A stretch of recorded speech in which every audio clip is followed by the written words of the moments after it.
we have the domestic sort of situation in the United States as well, which is part of the game, which is big chunk of what's going on with the foreign policy of the United States is related to what's going on inside, what's going on with the calculation on the part of the Trump administration, which we know they're getting to the midterm elections and in December, November and December. And then you have presidential election in 2028, which JD Vance is so serious to get there. He's trying to bring all those people who voted for Donald Trump, going to the those people going to the podcast of those people who somehow separated themselves from the MAGA, from the Trump movement, and like Tucker Carlson, like Megyn Kelly. He went on Megyn Kelly's show, and these people were totally against the war in the Middle East and said, "What is in it for us? What is in it for the United States? How are we gaining from this new endless war that we said before?" He's not. He said before that he criticized the war in Iraq, as he said. One of the rhetorics he had against literally Hillary Clinton, then Jeb Bush was hammering them with, "I said I am against the war in Iraq." Right now he's in an active war against Iran.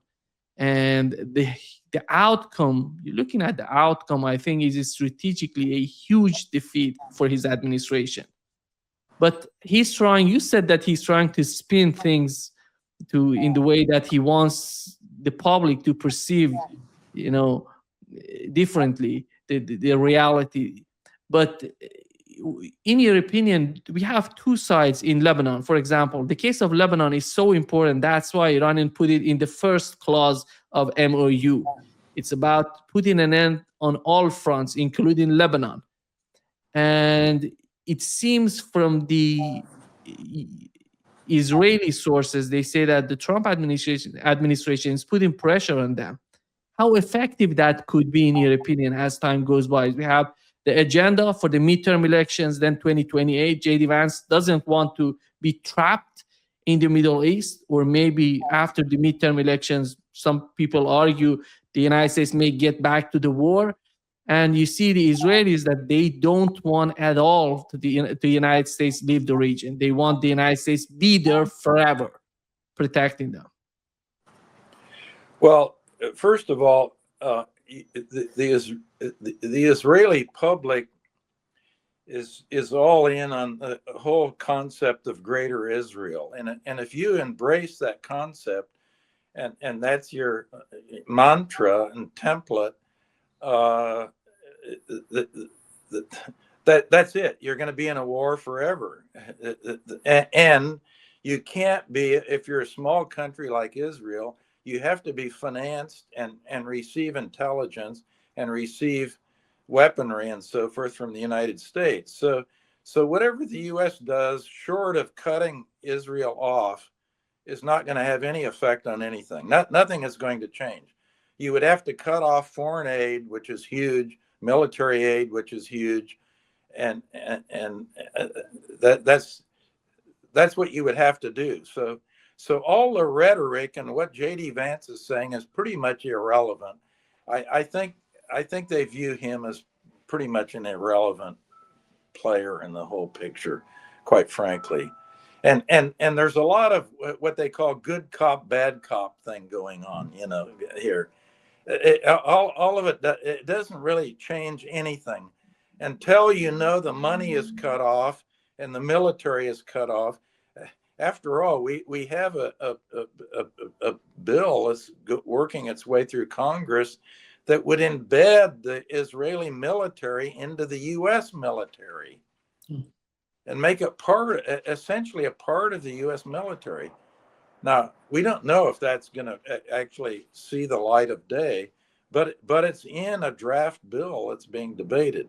So there's where you are. I don't think any of the rhetoric, shall we say, the critical rhetoric coming from Washington relative to Israel amounts to a hill of beans.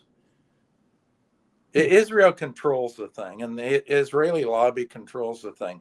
The one thing that has changed, by the way, there's no question popular opinion, especially among younger voters, has changed a lot. They used to be all in for the alliance with Israel, and now many of them have peeled away, and that's not so important. So it is changing, but ultimately it hasn't even come close to what I'd call a tipping point where the U.S. would actually cut off. In other words, a red line. If you don't follow the MOU, now the MOU, what is in the MOU about Lebanon? It's totally unambiguous. It's very clear, by the way, and that is Israel stops, and Israel is out of Lebanon, out. It's not going to happen. That's my prediction.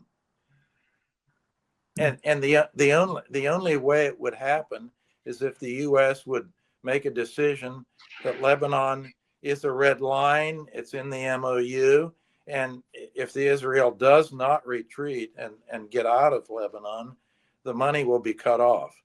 If that happens, because Israel, the greater Israel, that idea cannot proceed without the U.S. money and the U.S. military and intelligence. There's no way. Israel doesn't have the people, it doesn't have the money, it doesn't have the population, etc. So that whole idea, which is embraced by the way, even the anti Netanyahu faction in Israeli politics, they all embrace Greater Israel. So somehow, by the way, people don't get straight. They see anti-Netanyahu rhetoric coming out of Israel, but if you dig a little deeper, they're all for what he's doing. The criticism is mainly because he's not succeeded. They want more of it, not less of it. Yeah. By the way, why do you think that why do you think Hezbollah exists? It's a creature of Israel. Yeah. 44 years ago, Israel created Hezbollah. They gave the rationale and so forth for the formation of a resistance movement. They served it up, and this is going to my expectation, just from listening to interviews and so forth with people that have seen their villages destroyed in southern Lebanon and so forth. I think the resistance movement will be stronger in the future, not weaker, and we'll have more or less the same thing going on with what's been going on in Gaza. You think those people are going to be friendly with their occupiers? No way. No. They hate them.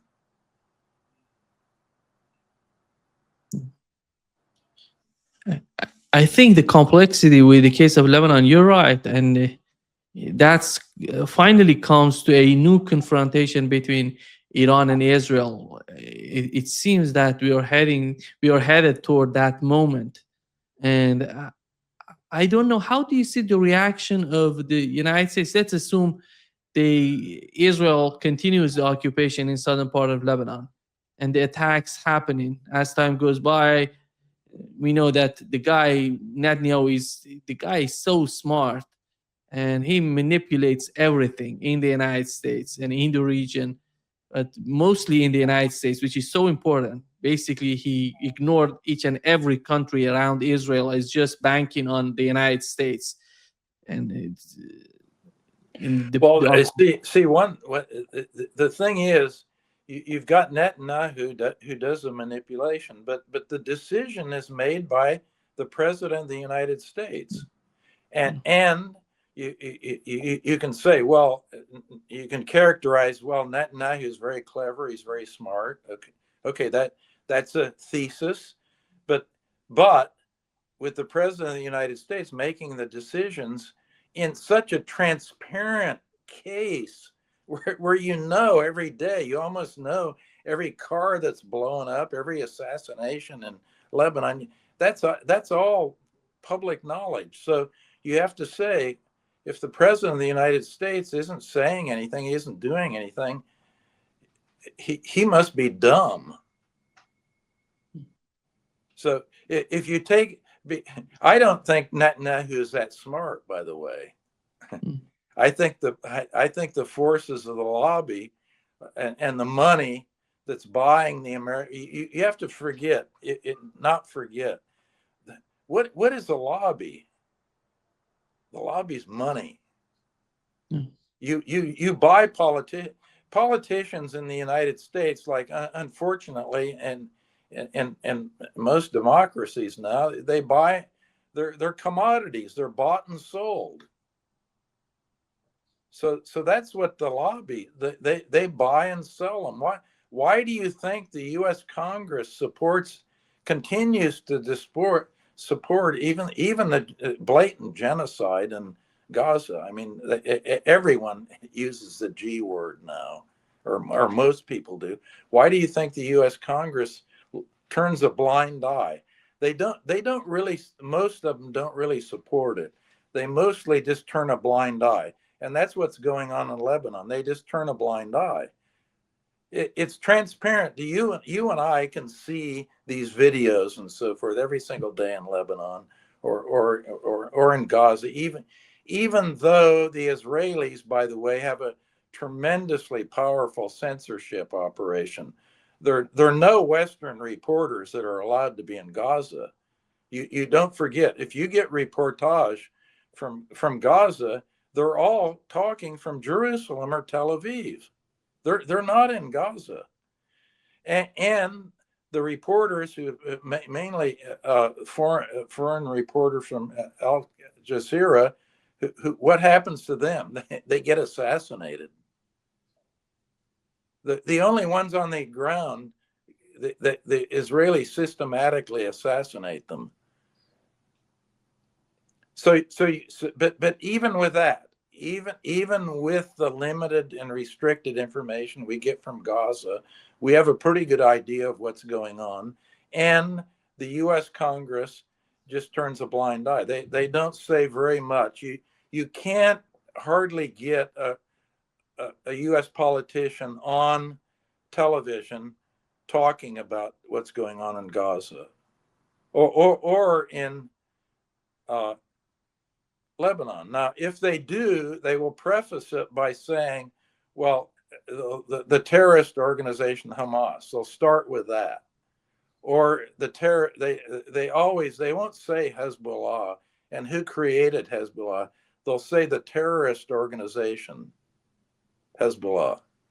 So it's all very spun and so forth. What we see in the Western press, there's always a huge spin on the thing, but if you have a village blown up and destroyed in southern Lebanon, it's on a video. You don't have to be a rocket scientist to figure out what's going on, right? Everybody sees it, but no one says anything about it.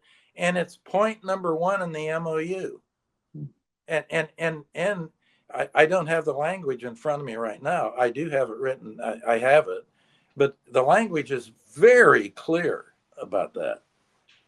Israel stops bombing and they're out, both.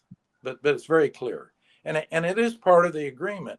And when you listen to YouTube things, you get some people in these podcasts arguing about, oh, is it in the agreement?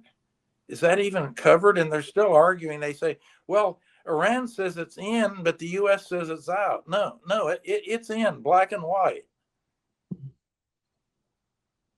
And Lebanon, by the way, will be the epicenter. The Strait is one thing. We've talked about the Strait. That's obviously very important. And the Gulf allies, that's very important. There are all kinds of very important things. But the one important thing, and the only thing that really, I think, counts in a way, is Lebanon.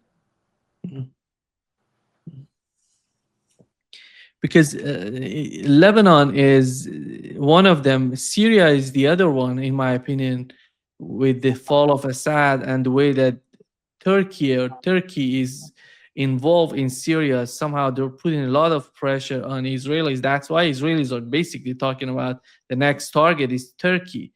Let's go after them. After smashing and destroying Iran, we're gonna go after Turkey. This is, you mentioned Section 224, which basically is talking about merging the two militaries, the US and Israeli military. But we have a Section 662, which is talking about the intelligence being, the two intelligence coming together. And you've mentioned that's the recipe for disaster. That's the recipe for what's going on for these endless wars, Israeli endless wars. The intelligence and military of the United States being used as a tool for Israel in the region. That is what's going on, officially happening. The two resolution, they have two sections right now. If I'm not mistaken, the section 662 was introduced by Tom Cotton, and we have, so on one side you see the Trump administration somehow giving some sort of delusion that we are out of the Middle East. On the other hand, you see they're basically officially merging the two Right. Well, sections. you have a lot of things, contradictory things going on, because remember a couple of weeks ago, the U.S. officially filed a complaint that the Israeli intelligence, the Mossad, was embedded in the Defense Department and the White House, listening to the negotiations going on between the Iranians and the Americans. So all kinds of odd things. If you slice and dice everything, there's so many contradictions going on, and that's one reason that when we started the program, you asked me, well, what do you think is going to happen? Well, it's very hard to tell what's going to happen. I mean, anyone who says they have a clear idea of what's going to happen, I think is foolish and not playing it straight. The one general thing that I think I can predict with accuracy is what I told you about Greater Israel.